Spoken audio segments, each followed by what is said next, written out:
안녕하세요. 세계를 교회 학교 친구들. 자, 벌써 3월의 마지막 주가 됐어요. 우리가 솔로몬에 대해서도 배운 지 4주가 되는 주인데요. 벌써 이렇게 시간이 흘렀네요. 자, 오늘 그러면 솔로몬 왕의 마지막 이야기를 시작해 보도록 할게요.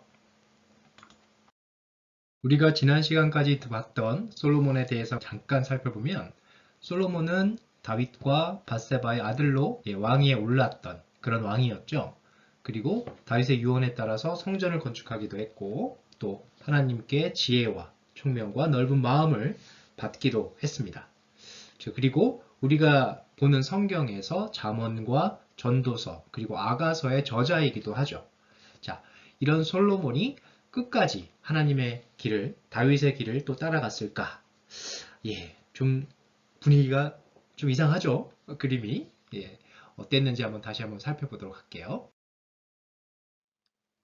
우리가 처음 솔로몬을 만났던 때를 기억을 해보면 그때 솔로몬이 왕이 되기 전에 아버지 다윗이 솔로몬에게 왕이 지켜야 될 당부, 세 가지를 전해줬죠. 복습해 볼까요? 첫 번째가 하나님의 명령 지키기. 두 번째가 주변 사람을 잘 관리할 것.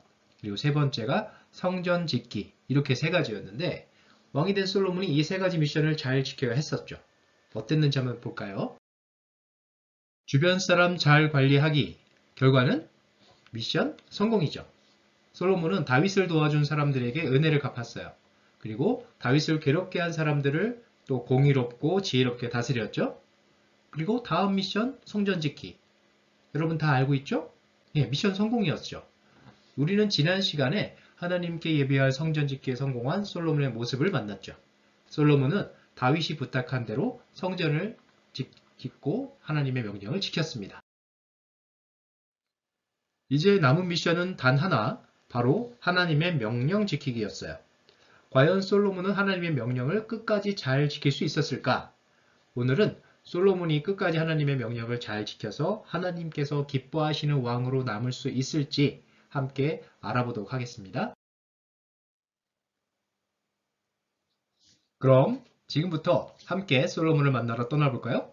자, 여러분 이 시간에 킹덤 어드벤처에서 함께 모험을 떠나봅시다. 출발! 솔로몬이 다스리던 이스라엘은 점점 번영했고요. 솔로몬은 하나님께서 주신 지혜로 이스라엘을 다스렸습니다. 그런 솔로몬 왕의 소문을 듣고 멀리서 시바이 왕이 솔로몬을 이렇게 찾아오기도 했어요. 그래서 이렇게 칭찬을 하자 솔로몬은 하나님께서 주신 지혜라고 겸손하게 대답을 했고요. 그러자 시바이 왕은 이런 모습을 보고 하나님을 찬양하기도 했습니다. 이렇게 많은 사람들이 솔로몬의 부와 지혜에 놀랐어요. 이제 솔로몬은 하나님의 말씀에 순종하기만 하면 됐었던 거죠.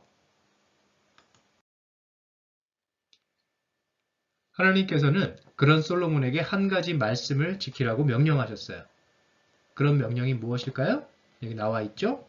이방인과 결혼하지 말라. 그들은 너의 마음을 돌려서 우상을 섬기게 할 것이다. 하나님은 왜 이방 여인들과 결혼하지 말라고 했었을까요? 이방 사람들은 하나님이 아닌 다른 우상을 섬겼어요. 혹시나 이방의 여인과 결혼을 한다면 이방 여인이 섬기는 우상을 섬기게 될 수 있었기 때문이죠. 솔로몬은 하나님 한 분만 섬기게 됐기 때문에 이방 여인과 결혼해서는 안 됐던 거예요. 근데 과연 솔로몬은 하나님의 이 명령을 끝까지 잘 지킬 수 있을까요? 한번 알아보도록 할게요. 솔로몬은 많은 부와 번영을 이루었지만 한 가지 더 이루고 싶은 것이 있었어요. 그것은 바로 이방 나라와의 평화였죠. 다른 나라, 그 이방 나라와 어떻게 하면 평화롭게 지낼 수 있을까 그렇게 곰곰이 생각하던 솔로몬에게 한 가지 생각이 떠올랐어요. 이방 여인들과 결혼을 하면 평화를 이룰 수 있겠지? 이런 생각을 했던 거죠. 종종 나라에서 다른 나라와 같은 편이 되기 위해서 그 나라의 왕이나 왕자, 공주 이런 다른 나라의 사람과 결혼하기도 했었던 거죠. 자, 이런 상황에서 솔로몬은 어떻게 해야 했을까요? 하나님의 말씀에 순종을 해야 했을까? 아니면 이방 여인들과 결혼을 해야 했을까? 솔로몬의 고민이 시작된 거예요. 여러분은 어떻게 생각해요? 솔로몬이 어떤 선택을 해야 할지 생각을 한번 해볼까요? A. 하나님의 말씀에 순종하기. 솔로몬이 하나님의 말씀을 지키는 것이 우선이라고 생각한다면 마음속으로 한번 손을 들어보세요. 그리고 이방 여인들과 결혼하기, 솔로몬이 하나님의 말씀을 지키기보다 이방 나라와 사이좋게 평화를 이루는 것이 우선이다 라고 생각한다면 마음속으로 손을 한번 들어보세요. 자, 이제 솔로몬의 선택을 알아볼까요? 무엇이었을까?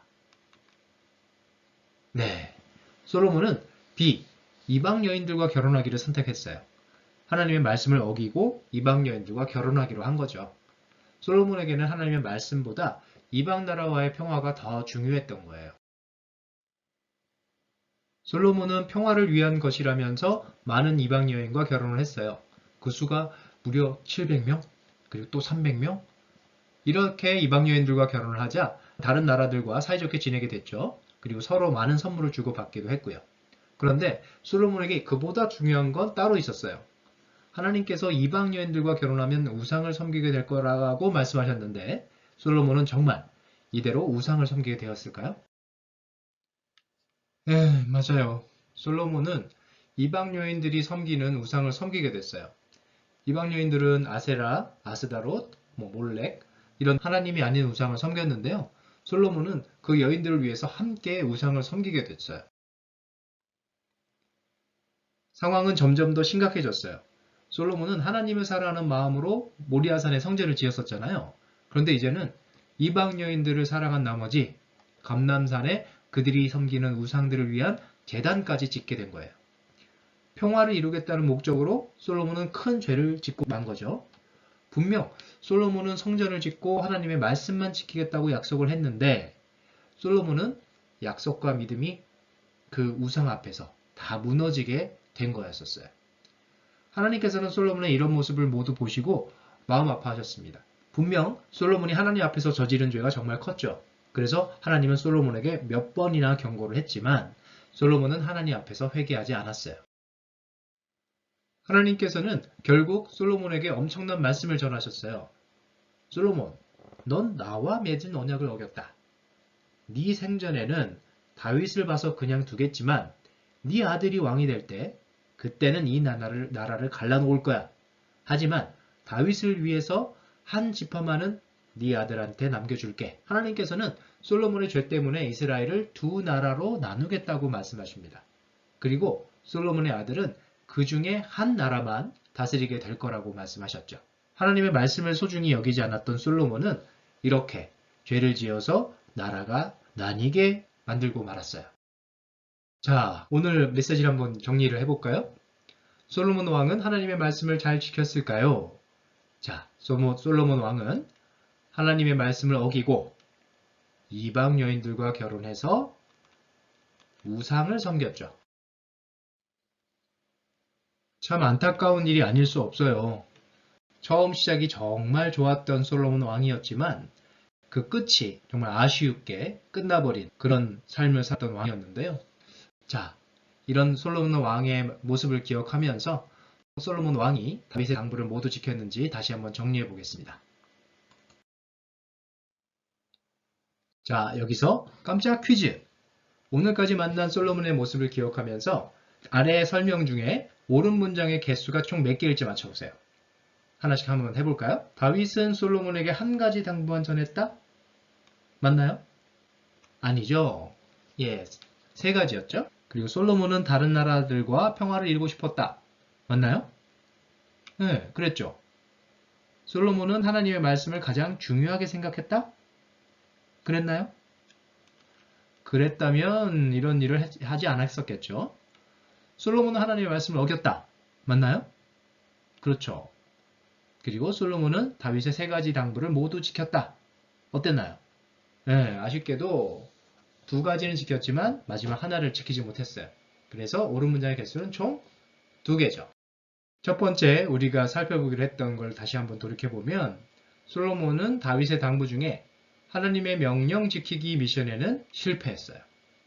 그 결과 솔로몬은 모든 미션에서 성공하지는 못했던 거죠. 솔로몬은 많은 업적을 남긴 왕이었어요. 다른 나라 왕보다 많은 지혜를 가졌고 또 많은 부와 명예도 가졌죠. 하지만 끝까지 하나님께서 기뻐하시는 모습으로 남지는 못했어요. 하나님께서 정말 기뻐하시는 왕은 많은 업적을 이룬 왕이 아니라 하나님의 말씀에 순종하고 또 하나님만 섬기는 그런 왕이었기 때문이죠. 우리는 솔로몬의 모습을 통해서 하나님 나라 용사로 세상 가운데 어떻게 살아가야 할지를 배울 수 있습니다. 하나님께서는 어떤 업적을 이루는 것보다 우리가 변함없이 하나님의 명령을 지키는 것을 더 기뻐하세요. 죄의 유혹이 다가와도 뿌리치고 하나님만 섬기고자 노력해야 하고요. 혹시 죄를 지을 때도 다시 회개해서 우리의 마음을 돌이켜야 합니다. 우리는 솔로몬의 이야기를 기억하면서 끝까지 하나님 한 분만 따르기로 또 하나님 한 분만 섬기기로 결심합시다. 그리고 하나님의 길에서 벗어나지 않는 우리 세계를 교회학교 친구들이 되기를 소망하고 기도하고 응원하고 축복하겠습니다.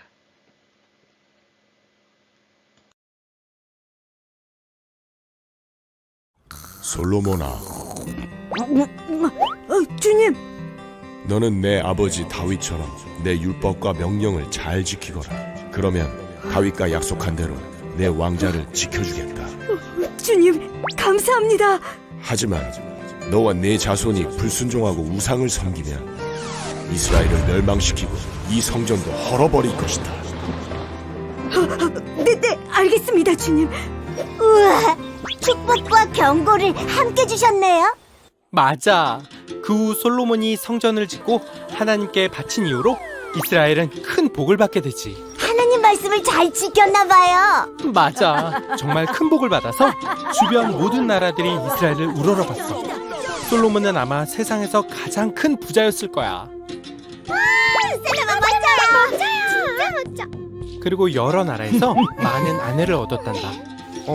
그 얼굴로 다 나라를 위해서지 주변 나라들과 사이좋게 지내려고 한 거란다. 에? 하나님이 함께 하시는데 왜 그런 걸 신경 써요? 그러니까 말이야. 솔로몬의 많은 여인들은 나이든 솔로몬의 마음을 움직여 하나님을 떠나게 만들고 말지. 에? 솔로몬이 우상을 섬긴 거야? 그건 하나님이 제일 싫어하시는 건데. 하나님을 떠나면 망한다고 경고했었잖아요. 하나님은 솔로몬에게 크게 실망하셨지. 솔로몬, 너는 나와 맺은 약속을 어겼다. 다윗을 봐서 내가 살아있는 동안에는 나라를 유지하겠지만 내 아들의 손에서 나라를 빼앗고 오직 한 지파만 내 자손들에게 주겠다. 주님.